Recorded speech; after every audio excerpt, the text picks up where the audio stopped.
Tecnofeudalismo, bajo el subtítulo El sigiloso sucesor del capitalismo, es un libro del economista griego Yanis Varoufakis, publicado en inglés en 2023 y en español en 2024. Hoy vemos capitalismo allí donde miremos. Los capitalistas siguen siendo los dueños de todo. Dominan parlamentos, órganos de gobierno, medios de comunicación, bancos centrales y todas las organizaciones mundiales poderosas. Los mercados rigen la vida de miles de millones de personas y dan forma a su mente y su imaginario. La ganancia sigue siendo el santo grial no solo para los ricos, sino también para las masas. Pero una gran transformación está teniendo lugar. Y describir este sistema con términos del pasado, como hipercapitalismo o capitalismo de plataformas, sería ignorar la profundidad de esta transformación. Es atractivo pensar que cualquiera sea el nombre que le demos al sistema en el que vivimos, el sistema no cambia. Es lo que es. Pero se trata de un error. La palabra que se utilice para describir un sistema puede influir para perpetuarlo, si somos afines al sistema, o para desafiarlo y combatirlo si no estamos de acuerdo. Varoufakis considera que necesitamos una denominación específica para este nuevo modelo, y opta por la de tecnofeudalismo. ¿Por qué tecnofeudalismo y no hipercapitalismo o capitalismo de plataformas? La respuesta es que la transformación afecta a la esencia misma del sistema. Se trata del triunfo de la renta sobre el beneficio. Poco a poco, los dos grandes pilares del capitalismo, el beneficio y los mercados, están siendo sustituidos. Por lo tanto, si la generación de riqueza no surge del beneficio y no se genera en un mercado, ya no estaríamos en un sistema capitalista. Estaríamos en una instancia postcapitalista. Pero en lugar de un postcapitalismo que remedie las desigualdades y acabe con la explotación, el sistema sustituto hace lo contrario. Generaliza la explotación a niveles inimaginables. Cuando en el siglo XX se pensaba en la posibilidad de poner fin al capitalismo, se suponía que el brazo ejecutor sería el proletariado. Pero las cosas no podrían haber sido más diferentes. Incluso en los países occidentales, con sindicatos poderosos, los trabajadores terminaron aceptando que el capitalismo es un sistema natural que no deja de fortalecerse. Pero, sin embargo, el capitalismo está muriendo. ¿A manos de quién? No del proletariado como se podría esperar. Por el contrario, el capitalismo está siendo víctima indirecta de su mayor creación, los nubelistas. Varoufakis llama nubelistas al grupo que ha desplazado a los capitalistas tradicionales como nueva élite dominante de poder. Se trata de nuevos ultrarricos dueños del capital en la nube. Por eso necesitamos un nuevo relato que explique lo que está sucediendo. Y lo que está sucediendo es la historia de cómo las rentas, el rasgo distintivo del feudalismo, protagonizan un notable resurgimiento y desplazan al beneficio, consustancial al capitalismo, como generador de riqueza. ¿Qué es la renta? En el feudalismo era muy fácil de entender. Por accidente de nacimiento, el señor feudal obtenía la propiedad de la tierra, lo que le permitía extraer parte de la cosecha producida por los campesinos que habitaban en esa parcela. El señor feudal vivía de las rentas que extraía de sus tierras. En el capitalismo, entender lo que es renta y diferenciarla del beneficio es más complejo, porque tanto renta como beneficio son el dinero que queda una vez pagados los costos. Sin embargo, la diferencia existe, aunque es sutil. El beneficio es vulnerable a la competencia del mercado. La renta, no. La renta deriva del acceso privilegiado a bienes cuya oferta es rígida, como el suelo fértil o la tierra con recursos fósiles. En cambio, el beneficio crece en la medida que los empresarios invierten en cosas que no existían, como el automóvil o los aparatos de televisión, y por ende son vulnerables a la competencia. El capitalismo se impuso cuando el beneficio prevaleció sobre la renta, cuando el trabajo y los derechos de propiedad se convirtieron en mercancías. Frente a la renta con olor a injusticia y explotación, El beneficio capitalista reivindicaba su superioridad moral. Sin embargo, la renta no desapareció en el capitalismo. Sobrevivió en la forma de 4 tipos de renta. La renta financiera, que son los rendimientos de la especulación en los mercados de acciones, inmobiliarios o derivados. La renta del suelo, que es cualquier pago por alquilar un terreno o un inmueble. La renta del monopolio, que se da cuando la competencia es nula o escasa y el vendedor obtiene un pago superior al valor de cambio de la mercancía, porque su condición monopólica le permite aumentar el precio a su antojo. La renta de marca se da cuando el comprador está dispuesto a pagar un precio superior al valor de cambio de un bien o servicio, para, por ejemplo, compartir una identidad o adquirir un estatus. La fidelidad a una marca permite al empresario subir los precios sin perder clientes. Y a finales del siglo XX, poseer una marca para extraerle una renta era más importante que quién fabricaba o dónde. Pero fue la aparición del capital en la nube en la primera década del siglo XXI, en la figura de los llamados nubelistas, lo que permitió a la renta un regreso triunfal. Y Apple fue su mascarón de proa. Primero con elevados precios propios de la renta de marca y luego mediante el iPhone, que produce el ingreso a un nuevo universo, el alquiler de la nube. La genialidad de Steve Jobs radicó en invitar a desarrolladores externos a utilizar el software gratuito de Apple para producir aplicaciones que se venderían a través del Apple Store. Así, una multitud de trabajadores no asalariados y capitalistas dieron forma a miles de apps cuya variedad y cantidad los ingenieros de Apple no hubieran sido capaces de alcanzar. Solo mediante el iPhone se ingresaba al Apple Store. Por lo tanto, para ser competitivos, a los desarrolladores externos y pequeñas y medianas empresas no les quedó más remedio que operar dentro del Apple Store. ¿El precio? Un alquiler del 30% sobre todos sus ingresos en calidad de renta del suelo digital. Nace así el primer feudo en la nube, el Apple Store, y la primera clase capitalista vasalla de dicho feudo. Los capitalistas vasallos son productores capitalistas que para vender sus mercancías deben pagar una renta en la nube. En el tecnofeudalismo, el sector capitalista tradicional sigue produciendo todo el valor de cambio de la economía, igual que hacía en el capitalismo, pero ahora se encuentra sometido e integrado en los feudos de la nube construidos por los nubelistas. Solo otro conglomerado, además de Apple, convenció a gran parte de los desarrolladores de crear aplicaciones para su tienda. Google. Google siguió una estrategia diferente a Apple.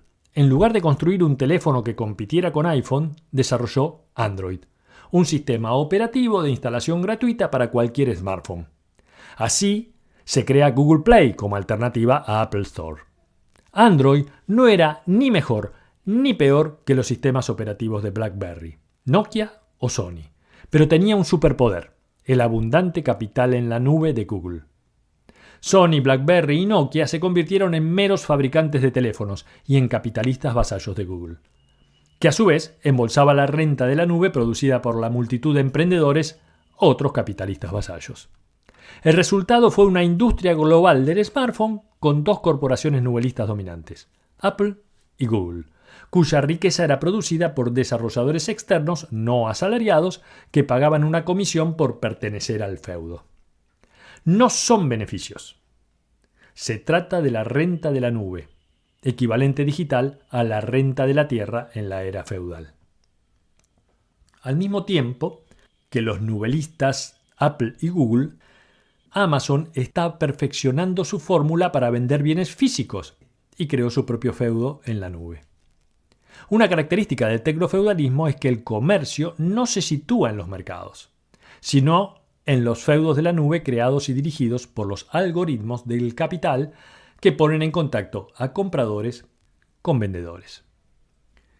Plataformas de comercio electrónico, como Amazon o Alibaba, no son mercados, ya que los algoritmos de la nube pueden aislar a todos los compradores, unos de otros, y a todos los vendedores, unos de otros.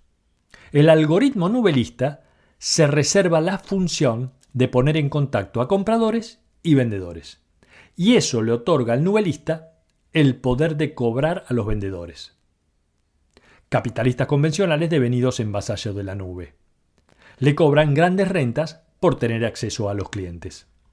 Grandes o pequeños empresarios, poderosos o no, todos capitalistas vasallos, comenzaron a depender en mayor o menor medida de la venta de sus productos a través de un sitio de comercio electrónico, sea Amazon, Mercado Libre, eBay o Alibaba.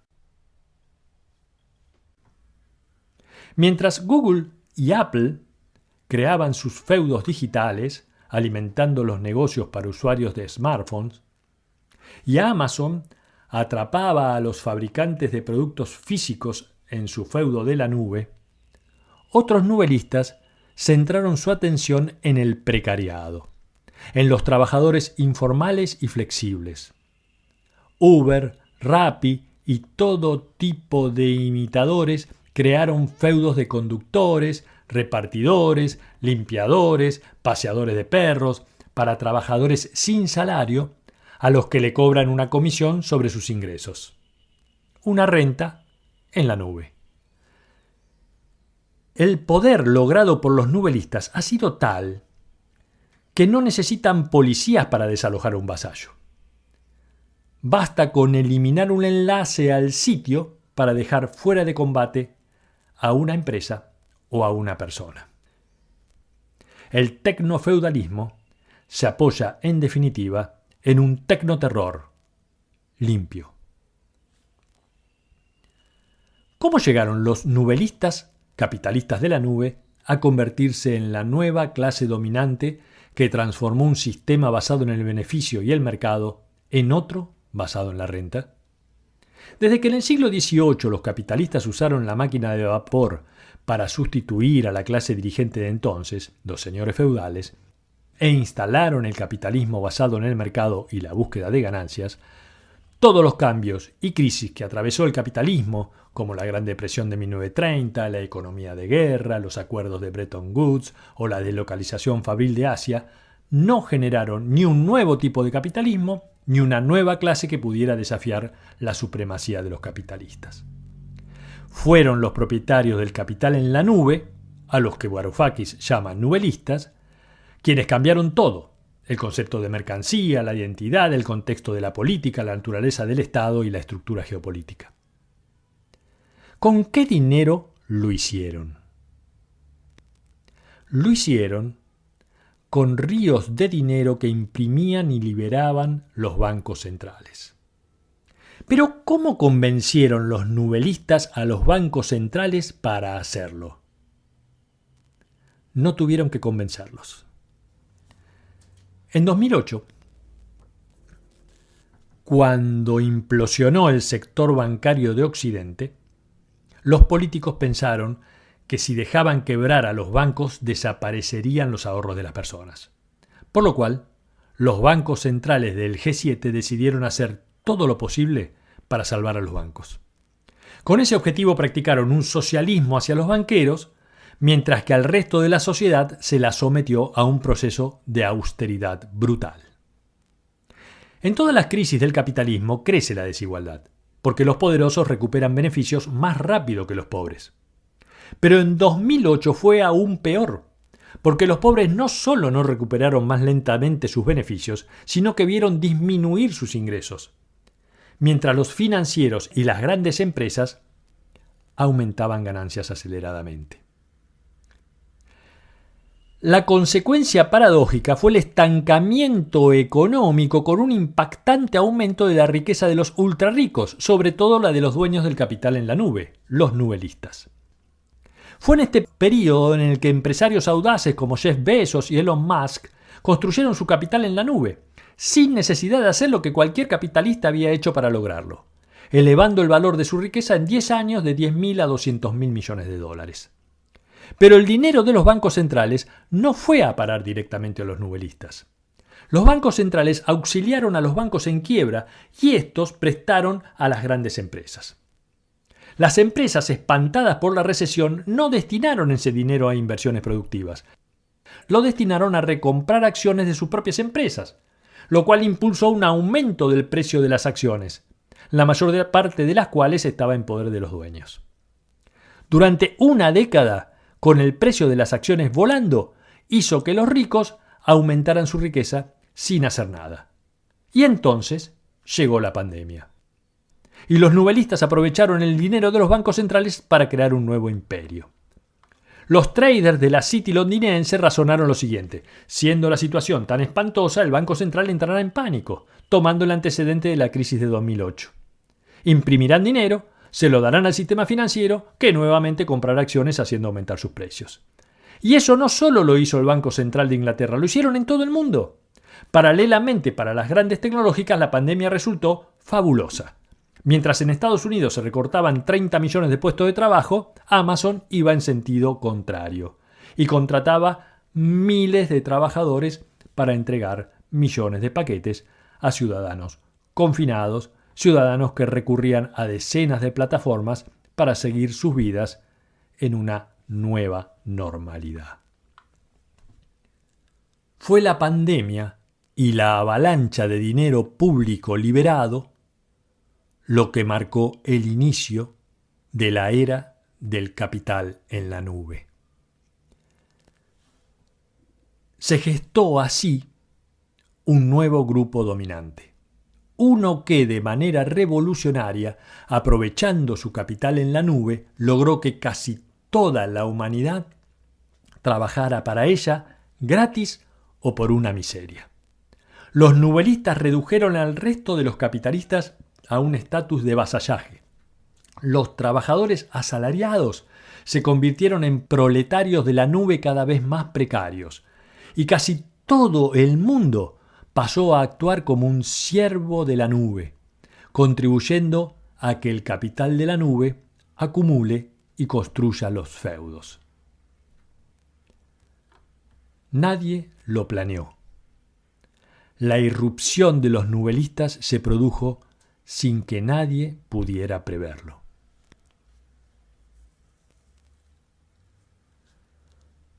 Una mirada crítica al planteo de Varoufakis diría que los nubelistas no difieren de los capitalistas conocidos. Invierten su capital en tecnologías cada vez más avanzadas e incluso en cuanto se instala algo parecido a un feudo, como puede ser Facebook, surge algo similar que le genera competencia, como TikTok. Según esta mirada, los nubelistas no se parecen mucho a los señores feudales del medioevo. Al contrario, se parecen más a los Ford y a los Edison del siglo XX. Si así fuera, ¿por qué no llamarlo mejor capitalismo rentista, o capitalismo en la nube, o hipercapitalismo? Varoufakis responde que es cierto que los nubelistas invierten en alta tecnología, pero sus inversiones no derivan en un bien o un servicio que se produce para ser vendido y obtener una ganancia. Alexa o Siri no responden a nuestras preguntas a cambio de dinero. Ni Instagram o TikTok nos venden nada. Su objetivo es captar nuestra atención. Incluso cuando nos venden acceso a ChatGPT, no lo hacen como si fuera una mercancía. Se venden a un precio barato para que accedan a nuestros hogares y capten aún más nuestra atención. Es este poder de captura lo que les permite luego cobrar una renta en la nube a los capitalistas vasallos que se dedican al antiguo negocio de vender mercancías para obtener beneficios, basados en los algoritmos alimentados por nuestra atención secuestrada.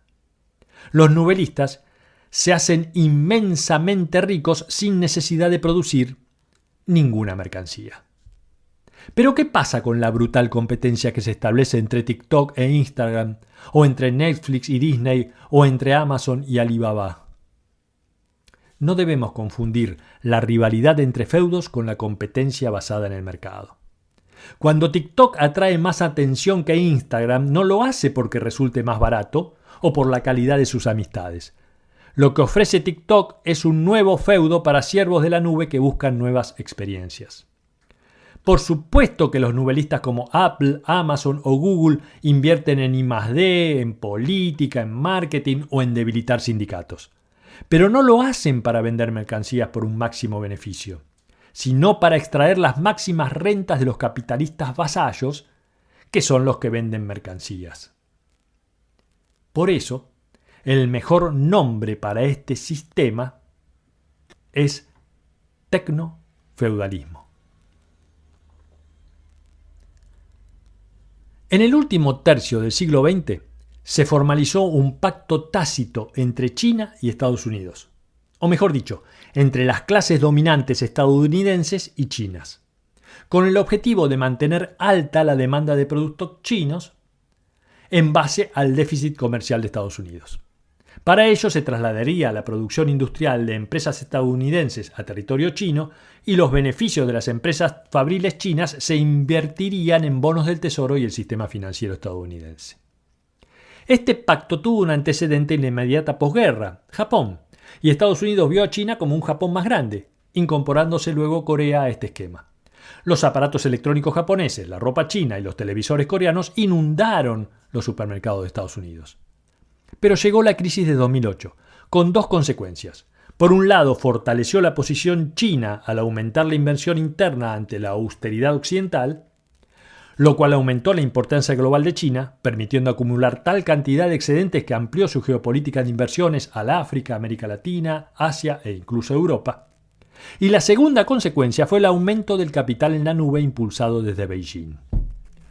De ese modo, las grandes tecnológicas de Silicon Valley comenzaron a sentir la tremenda competencia de las tecnológicas chinas. Y Estados Unidos sintió su hegemonía amenazada. En Occidente se subestimó el crecimiento tecnológico chino. Se supuso que solo era un fenómeno de imitación y duplicación.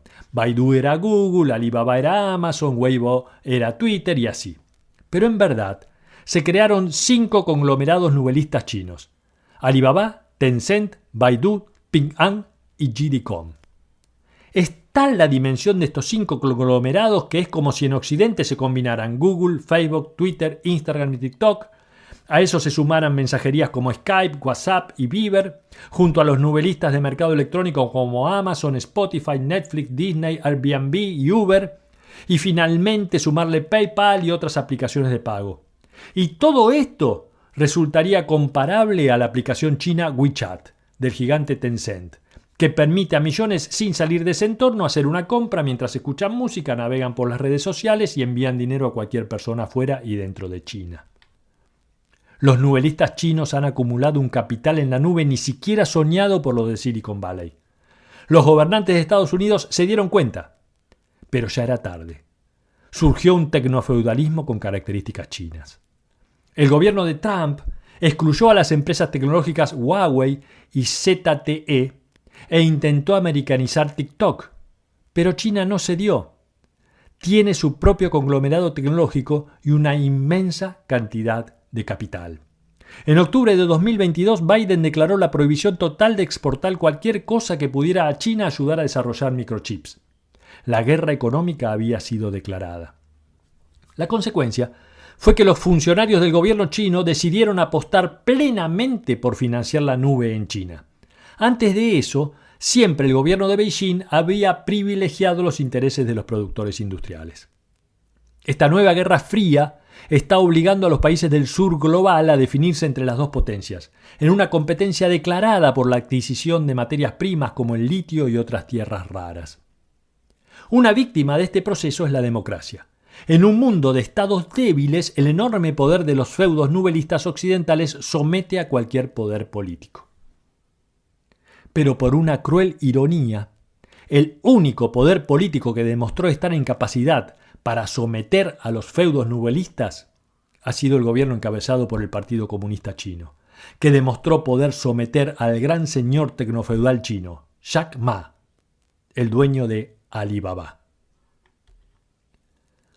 Hoy, los proletarios de la nube son demasiado débiles, y los siervos ni siquiera se consideran productores, mientras que los sindicatos se reducen a representar a los viejos trabajadores formales de la economía tradicional.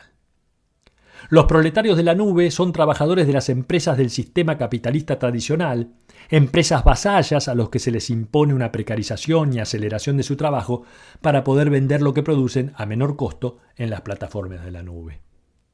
A medida que el capital en la nube se acumula, Una parte cada vez más importante de la plusvalía de los proletarios de la nube generada en las empresas capitalistas se desvía hacia los nubelistas en la forma de una mayor renta pagada por las empresas vasallas. Los siervos de la nube son personas que no son trabajadores ni de la nube ni de las empresas vasallas, pero que deciden trabajar duro y durante mucho tiempo en forma gratuita para generar el stock de capital en la nube, en la forma de publicaciones, videos, fotos, posteos, etc. Los siervos reproducen el capital de la nube oficiando de trabajadores no asalariados. Mientras los capitalistas solo pueden explotar a sus trabajadores, los nubelistas se benefician de una explotación universal. Los siervos de la nube trabajan gratis para aumentar el stock de capital en la nube. Y los nubelistas se apropian cada vez más de la plusvalía que los capitalistas vasallos extraen de sus empleados, convertidos en proletarios de la nube. Varoufakis critica a la izquierda posterior a la caída del muro que abrazó el relativismo, acusándola de permitir la fragmentación de la clase trabajadora, al sustituir la lucha de clases por la política de la identidad.